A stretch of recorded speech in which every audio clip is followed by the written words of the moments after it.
नमस्कार दोस्तों, मैं हूं प्रभाकर बिसे। इन वीवी स्टडी में एक बार फिर से आप सभी का हार्दिक स्वागत है। तो हम इंजीनियरिंग ग्राफिक्स पढ़ रहे थे और इंजीनियरिंग ग्राफिक्स में आगे नेक्स्ट चैप्टर, जैसा कि आप देखकर समझ ही पा रहे हो कि आज हम सॉलिड पढ़ने वाले हैं। आपके सामने दो तरह के अलग अलग सॉलिड बने हुए हैं, लेकिन बेस में अगर आप ध्यान दें तो देख रहे होंगे कि दोनों के बेस जो हैं वो हेक्सागोनली है। ठीक है, दोनों में डिफरेंस क्या है? एक सॉलिड ऐसा है सर जिसमें हम देख रहे हैं कि एक ही बेस है, दूसरे सॉलिड में क्या है, आपके दो बेस हैं। ठीक है, दोनों में डिफरेंस क्या है? तो सबसे पहले ये समझ ले, जिसमें एक बेस होता है और बाकी सारे जितने भी आपके एजेस हैं वो क्या करते हैं, सरफेस है, फेस है, वो क्या करते हैं, एक जगह पर जा कर के मिल जाते हैं। वो कहलाता है आपका पिरामिड। तो सबसे पहले हम ये देख लेते हैं कि हम इसको क्या कहेंगे, पिरामिड। ठीक है, दूसरे टाइप का जिसमें हम दोनों साइड में देख रहे हैं कि बेस हैं और सेम साइज के बेस हैं, जो साइज इसका होगा वही साइज इसका होगा, इसको हम कहेंगे प्रिज्म। तो दो तरह के मेनली यहाँ पर हम सॉलिड पढ़ने वाले हैं, प्रोजेक्शन ऑफ सॉलिड के अंदर, पिरामिड के और प्रिज्म के प्रोजेक्शंस। ठीक है, क्या पढ़ रहे हैं हम? Projection of solid, projection of solid. ठीक है, आगे बढ़ते देखते हैं, इन पे कुछ जरूरी चीजें होती हैं, उनकी नेमिंग को समझेंगे और बाकी प्रैक्टिकली मैं आपको दिखाऊंगा कि कौन सी चीज कैसे होती है। तो सबसे पहले चलिए प्रैक्टिकली देख लेते हैं। सबसे पहले हम बात करें प्रिज्म की, तो प्रिज्म को देखते हैं। ये आपके सामने प्रिज्म है और हेक्सागोनल के ही दोनों जो हैं बेस पर आधारित हैं। तो आप देख रहे होंगे कि जो मेरे हाथ में दो बेस वाला एक कुछ रखा हुआ है, वो क्या है, आपका प्रिज्म है। ठीक है, जिसमें दोनों बेस हैं, दोनों सेम साइज के हैं। अब ये जनरेट कैसे होता है इसकी अगर हम बात करें तो देखें कि एक प्लेन अगर हमारे पास में हो, जो हेक्सागोनल प्लेन हो, अगर मैं उसको ऊपर की तरफ उठाते चला जाऊं तो एक प्रिज्म का निर्माण हो जाएगा। ठीक इसी तरह हो सकता है कि हेक्सागोनल की जगह कोई सर्कल हो सकता है वहाँ पर कोई स्क्वायर हो सकता है वहाँ कोई पेंटागन हो, ट्रायंगल हो, कुछ भी हो सकता है। ठीक है, तो वो क्या करेगा, जब इसको हम एक्सट्रैक्ट करेंगे एक बेस को और एक निश्चित दूरी तक ले जाएंगे तो वो क्या, किसका निर्माण कर देगा, एक प्रिज्म बना लेगा। ठीक उसी तरह से यहाँ पर देखें, इसका बेस क्या है, हेक्सागोनल ही है और जितने भी आपके बेस की एजेस थी उनको एक एक्सट्रैक्ट किया हमने, लेकिन पर्टिकुलर इंक्लिनेशन के साथ किया तो एक जगह जाकर के मिल जाती हैं, सारी एक जगह जाकर के मिल जाती हैं। ये जिस जगह पर मिलती है, जिस पॉइंट पर सारी एक जगह आके मिलती है, इसको हम अपेक्स कहते हैं। ये भी आप देख लें साथ ही साथ में, इसको हम कहेंगे अपेक्स ऑफ पिरामिड। ठीक है, तो इस तरह की आकृति जब बनेगी जहाँ पर हमारे पास में एक बेस होगा और दूसरा क्या होगा, अपेक्स होगा, तो इसको हम पिरामिड कह देंगे।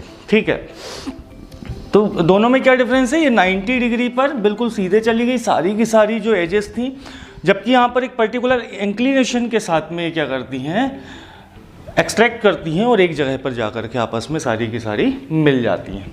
ठीक है, आगे बढ़ते हैं। आगे बढ़ते हुए नेमिंग के बारे में देख लेते हैं, तो कहाँ किस चीज़ की नेमिंग होती है। सबसे पहले हम प्रिज्म से शुरू करते हैं। प्रिज्म में देख लेते हैं किस चीज़ को क्या कहेंगे। तो ध्यान से देखना बच्चा, ठीक है, नेमिंग आपको समझ में आनी चाहिए, वो बहुत ज़रूरी है। तो बेस आप देख रहे हैं, दो बेस हैं, तो सर दो बेस है, दोनों के अलग अलग नेम होने चाहिए, बिल्कुल सही बात है। तो हम एक बेस को ये कह सकते हैं, चलिए इससे शुरू करते हैं। एक को हम कह सकते हैं क्या, बॉटम बेस, ऐसा हम कह ले रहे हैं बॉटम बेस। दूसरे को हम कह दे रहे हैं टॉप बेस। ठीक है, या बेस 1, बेस 2, आपको जैसा नाम देना है आप दे सकते हैं। ठीक है, नेमिंग जब हम करेंगे तो बिल्कुल अलग करेंगे। अगर यहाँ हम ABCDEFG कर रहे हैं तो यहाँ पर A1, B1, C1, D1 इस टाइप से कर देंगे। ठीक है, अब इसके बाद ये देख रहे होंगे आप, यहाँ पर एक सेंटर पॉइंट है ये एक सेंटर पॉइंट है। ये सेंटर पॉइंट कहाँ पर है, ये पूरे हेक्सागोन का जो सेंटर पॉइंट होगा वही ये पॉइंट है। ठीक है, बेस का क्या है, सेंटर पॉइंट। तो एक सेंटर पॉइंट से दूसरे सेंटर पॉइंट को मिलाने वाली जो लाइन है ये दिख रही होगी आपको, इसे हम कहते हैं एक्सिस। क्या कहते हैं, एक्सिस कहते हैं। ठीक है। और एक्सेस जब भी आप डिनोट करेंगे, ड्राइंग जब हम बनाएंगे तो उसमें क्या करते हैं हम, एक लाइन एक डॉट, एक लाइन एक डॉट, एक लाइन एक डॉट, इस तरीके से दिख रही है आपको दोनों पे। देखिए पिरामिड की बात करें हम या प्रिज्म की, दोनों में आपको एक ही तरह की एक्सेस दिख रही होगी। जब भी इस तरह से कोई लाइन हो, ड्रॉ हो, तो हम समझ जाएंगे कि ये किसी ना किसी ऑब्जेक्ट की एक्सेस की बात हो रही है, ठीक है। उसके बाद आगे बढ़ते हैं तो देखिए बेस में ये लाइंस जो हैं, जो अभी तक हम क्या कहते थे, हेक्सागोनल की साइड, ठीक है। अब इनको हम कहते हैं बेस एज। क्या कहते हैं? Base edge. ये एजेस कहलाएंगी, ठीक है, बेस एज, ये एजेस कहलाएंगी। ये सारी की सारी 1 2 3 4 5 6, ऊपर भी 6। सर यहाँ पर आपने जो है डॉट डॉट बनाए हुए, इसका मतलब समझ में नहीं आ रहा। देखिए अगर मैं इस हेक्सागोनल को कुछ इस तरीके से 3D में रखने की कोशिश करूँ तो आपको ये वाला पूरा का पूरा हेक्सागोन दिखेगा। ऊपर साइड में आपको 1 2 और लगभग 3 क्या दिखेंगी आपको, एजेस दिखेंगी टॉप बेस की। लेकिन ये वाला जो पार्ट है ये पीछे जाके हिडन हो जा रहा है। जिस हिडन पॉइंट को जिस हिडन लाइन को मैंने कैसे बना दिए हैं, डॉट डॉट से बना दिए हैं, ठीक है। जहाँ भी डॉट डॉट बना है मतलब वो हिस्सा है या वो आकृतियाँ हैं, वो डायग्राम्स हैं जो कि हमको सामने से फ्रंट से दिखाई नहीं दे रहे हैं, लेकिन वो भी ड्राइंग का एक हिस्सा हैं। तो इनको हम हिडन लाइन या हिडन प्रोजेक्शन भी कहते हैं, जो कि सामने से नहीं दिख रहा है लेकिन वहाँ का हिस्सा है, ठीक है। अगर मैं इसको मिटा दूँ तो आपको जैसे ऐसे मैंने करके दिखाया, बिल्कुल ठीक उसी तरह से ये हेक्सागोनल दिखाई देगा, ठीक है। चलिए बेस एज हो गई, एज समझ गए आप, फ्रंट में भी होंगी और टॉप में भी होंगी और बॉटम में भी होंगी। एक्सेस आप समझ गए। अब ये जो है ये क्या कहलाती हैं, ये कहलाती हैं आपकी फेस भी कहते हैं इनको हम, और फेस एज भी कहते हैं। सॉरी, ये फेसेस कहलाएंगे आपके।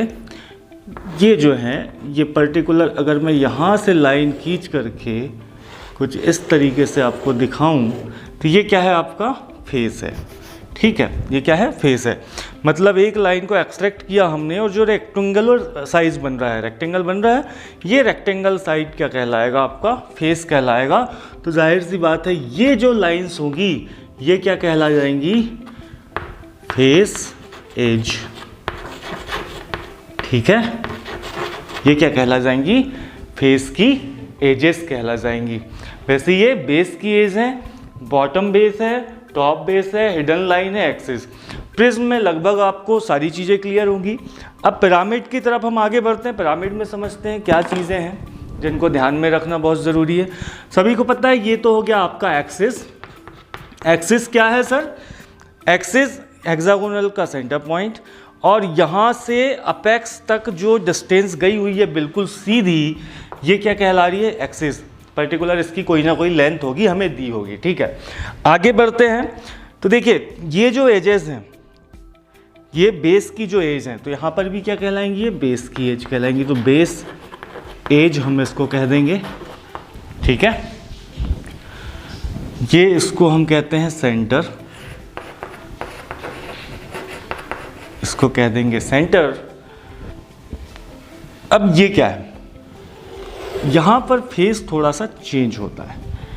जब हम पिरामिड की बात करते हैं तो फेसेस हमको ट्रायंगल शेप में मिलते हैं, राइट। ट्रायंगल शेप में देखिए ये गया और यहाँ कहीं जाकर के आपस में जब मिल गया तो ये ट्रायंगल शेप आपके पास में आ गया। इसको हम क्या कहेंगे, फेस कहेंगे। जैसा कि हम प्रिज्म में बात कर रहे थे, फेस हमको मिला था, ठीक उसी तरह से यह भी हमारा फेस है, ठीक है। और यहाँ देखें ये पर्टिकुलर इंक्लिनेशन बना रही हैं, इनको हम स्लैंट फेस भी कहते हैं। कई बार क्या कहते हैं, स्लैंट फेस भी कहते हैं। अगर स्लैंट फेस नाम आ जाए तो आप घबराने की आवश्यकता नहीं है। स्लैंट फेस का मतलब ही है कि पिरामिड की बात हो रही है, ठीक है। तो जब ये स्लैंट फेस है तो ये जो एजेस अब बनेंगी, ये जो एजेस बनेंगी सारी की सारी, ये इनको हम क्या कहेंगे, स्लैंट एज कहेंगे, स्लैंट एज। ठीक है, यहाँ भी सारी चीज़ें लगभग क्लियर है। अब इसके बाद हम डिस्कस करते हैं कितने टाइप के सॉलिड आ सकते हैं, कितने टाइप के सॉलिड्स हमको पढ़ने होंगे। साथ ही साथ में हम ये पढ़ेंगे किन किन कंडीशंस पे हमको जो है प्रोजेक्शन ऑफ सॉलिड पढ़ना है। तो आगे बढ़ते हुए अब देखते हैं प्रोजेक्शन ऑफ सॉलिड में टाइप्स ऑफ प्रॉब्लम्स, कौन कौन सी प्रॉब्लम्स हमको मिलेंगी जिन पे हमको सॉल्यूशन निकालने हैं और कैसे हम प्रोजेक्शंस बनाएंगे। ठीक है, तो ये प्रॉब्लम्स के बारे में चर्चा करने से पहले मैं चाहता हूँ एक बार हम देख लें किस किस टाइप के सॉलिड्स हमारे सामने आने वाले हैं। मैं प्रैक्टिकली आपको दिखाता हूँ कुछ चीज़ें, जैसे कि हम बात करें, ये आपको दिख रहा होगा एक सर्कल शेप है। बेस की बात अगर मैं करूँ तो क्या है, यहाँ पर एक सर्कल, दोनों पे सर्कल है। ठीक है, और यहाँ दो बेस हैं और ऊपर वो एक्सट्रैक्ट हो गया है, तो ये कहलाता है आपका सिलेंडर। ठीक है, जिसको हम प्रिज्म के रूप में देख रहे हैं, जिसको हम प्रिज्म के रूप में देख रहे हैं। और दूसरा सर्कल है जिसको ऊपर जाकर के जब ये जनरेटर इसको कहीं पर मिला देता है तो हम इसको क्या कहते हैं, शंकु के नाम से जानते हैं, इसी को हम प्रिज्म भी कहते हैं। ठीक है, तो ये कुछ इस तरीके से बनेंगे। दोनों में एक ही कॉमन डिफरेंस होगा, बाकी जगह आपको फेसेस मिल रहे हैं, यहाँ फेस की जगह पर हम क्या बोल देते हैं, जैसे कि अगर मैं नॉर्मल शंकु की बात करूँ, ठीक है, तो ये जो है ये आपका क्या कहलाता है, जनरेटर कहलाता है। ये आपको याद रखना है। ठीक है, जनरेटर क्यों कहलाता है सभी को पता है। एक त्रिभुज को अगर हम एक ही एक्सिस पर घुमाएं तो क्या बनता है, शंकु बनता है। इसलिए उसको हम क्या कहते हैं, त्रिभुज वाले पूरे एरिया को या इसका बाहरी जो सतह है उसको हम क्या कहते हैं, जनरेटर कहते हैं। बाकी सेम होगा, बेस है, सर्कुलर बेस है, एक्सिस आपको दिख ही रहा है, सेम टू सेम होगा। दूसरा अगर हम बात करें यहाँ पर सिलेंडर की, तो सिलेंडर में क्या होगा भाई, कुछ इस तरीके से होगा, यहाँ पर एक्सिस होगा, ये आपका क्या कहलाएगा फिर से, जनरेटर। ठीक है, एक्सिस सेम, सारी चीज़ें सेम। चलिए आगे बढ़ते हैं, कुछ दूसरी चीज़ें देखने की कोशिश करते हैं। हेक्सागोनल, पिछले लेक्चर पे भी हमने देखा, हेक्सागोनल आपका एक बेस होगा, दूसरा बेस होगा, ये प्रिज्म कहला जाएगा। ठीक है, बेस की जो एजेस हैं इसको क्या कहेंगे बच्चा, ये कहेंगे हम इसको बेस एज। ये आपका पूरा फेस कहलाता है। ये फेस की जो एजेस आपको दिख रही है इनको हम कहते हैं फेस एज। ठीक है, इनको कहते हैं एंड या फिर बेस, टॉप बेस और बॉटम बेस। ठीक है, इसके बाद में हेक्सागोनल पिरामिड, पिरामिड में क्या हो जाएगा, ये एजेस स्लैंट होंगी और एक जगह पर जाकर के मिल जाएंगी। ठीक है, नेक्स्ट पे आते हैं, तो ये आपको क्यूब दिख रहा होगा एक, ठीक है, जिसकी चारों भुजाएं बराबर होने के साथ में चारों फेस, सॉरी 6 फेस है इसमें, 6 के 6 फेस कैसे होंगे, आपस में बराबर होंगे। तो ये एक स्क्वायर है जो कि पिरामिड का टाइप है, क्योंकि यहाँ अगर मैं बेस देखूँ तो दो ही कोई बेस होंगे, बेस, दूसरा बेस।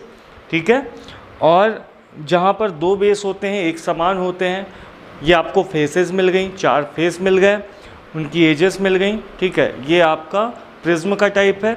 और उसी पे हम स्क्वायर की बात करें तो आपका पिरामिड की टाइप, पिरामिड टाइप है। ठीक है, आगे बढ़ते हैं, तो पेंटागन हो सकता है, ये आपको 5 भुजाओं वाला या 5 साइड वाला कुछ दिख रहा है, दोनों सेम है सामने से देखने पर। ठीक है, ये आपका पेंटागोनल पिरामिड प्रिज्म है और ये क्या है, पेंटागोनल पिरामिड है। चलिए आगे बढ़ते हैं, आगे देखते हैं। ट्रायंगल पे गए हम, ट्रायंगल देखा, एक बेस ट्रायंगल, दूसरा बेस ट्रायंगल है, यहाँ से आपकी फेसेस ऊपर आ रही हैं। ये प्रिज्म का टाइप है, आपने पहले भी प्रिज्म के बारे में पढ़ा है और प्रायोगिक जो कक्षाएं होती है उसमें आपने प्रिज्म भी देखा होगा, इसको हम प्रिज्म भी कहते हैं। लेकिन हम अगर यहाँ पर जब प्रोजेक्शन ऑफ सॉलिड पढ़ेंगे तो इसको एज अ ट्रायंगल प्रिज्म के रूप में स्टडी करेंगे। ठीक है, ठीक उसी तरह से ये ट्रायंगल का क्या है, पिरामिड है। ठीक है, स्फेयर आपको देखने के लिए मिलेगा, स्फेयर जो होगा एक बॉल की तरह होगा, बिल्कुल गोल। ठीक है, स्फेयर भी देख लें आप, स्फेयर की स्टडी भी हमको करनी है, इसके भी प्रोजेक्शंस बनाने हैं, तो बिल्कुल बॉल की तरह होगा। ठीक है, अब चलते हैं कंडीशंस पे बात करते हैं हम, किस किस टाइप की प्रॉब्लम्स आने वाली है और इन प्रॉब्लम्स पे क्वेश्चन हमको कैसे सॉल्व करना है। ठीक है, तो चलिए, पहली कंडीशन कहती है एक्सिस। अब एक्सिस सबको पता होगी, एक्सिस क्या कहलाती है? Axis parallel to VP perpendicular to HP, parallel to VP perpendicular to HP. HP और वीपी का कॉन्सेप्ट सभी को क्लियर था, पुराने लेक्चर आप देखेंगे, स्टार्टिंग से देखेंगे, सारी चीज़ें समझ में आएगी। वीपी मतलब वर्टिकल प्लेन, हम बोर्ड को ये मान के चले वर्टिकल प्लेन है। हॉरिजॉन्टल प्लेन क्या होगा? जो बिल्कुल क्षैतिज में होगा, ठीक है। तो एक्सिस जो होगी पैरेलल होगी वीपी से और परपेंडिकुलर होगी एचपी पे। तो किस तरीके की सिचुएशन बन सकती है मैं आपको दिखाता हूं। कोई भी एक हमने प्रिज्म पिरामिड ले लिया है अभी फिलहाल में, ठीक है। यहाँ से एक्सिस जा रही है बच्चा, इसकी एक्सिस जा रही है, तो ये कैसे होना चाहिए? एचपी पर परपेंडिकुलर, बिल्कुल खड़ा है एचपी पर, ठीक है, और पैरेलल होना चाहिए वीपी से। तो इसके एक्सिस को अगर मैं बिल्कुल सीधा ऐसे रख दूँ इसको, कहाँ पर? एचपी पर, तो ये वीपी के साथ में पैरेलल भी हो जाएगी इसकी एक्सिस, साथ में परपेंडिकुलर हो जाएगी एचपी के, ठीक है। जब डायग्राम बनाएंगे तो आपको बहुत अच्छे से समझ में आएगा। हो सकता है कि अभी आपको ऐसा लग रहा हो कि यार कैसे क्या बनाएंगे, तो 3D व्यू पे भी हम देखेंगे बना बना करके, बहुत आसानी से समझ में आएगा।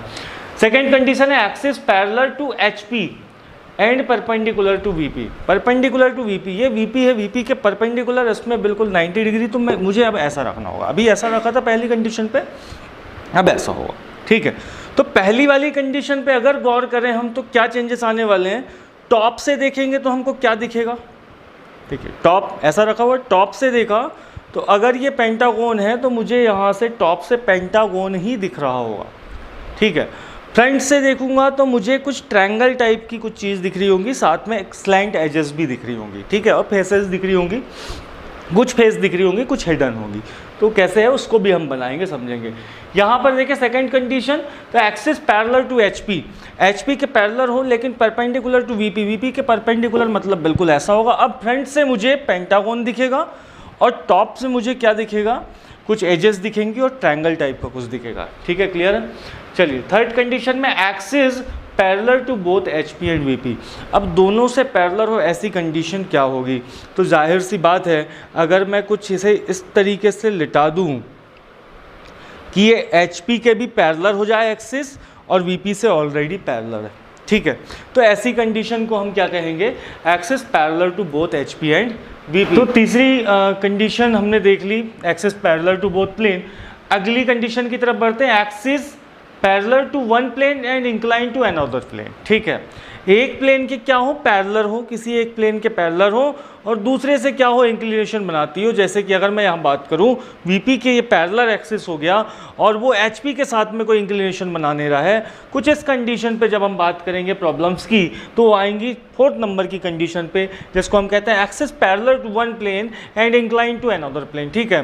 हो सकता है इसकी कंडीशन कुछ इस तरीके से भी हो कि वो वीपी से इंक्लिनेशन बनाए और एचपी के पैरेलल हो, या फिर एचपी के पैरेलल हो और वीपी के पैरेलल हो और एचपी से इंक्लिनेशन बनाए, ठीक है। अलग अलग तरह की कंडीशन को हम यहाँ पर पढ़ने की कोशिश करेंगे, ठीक है।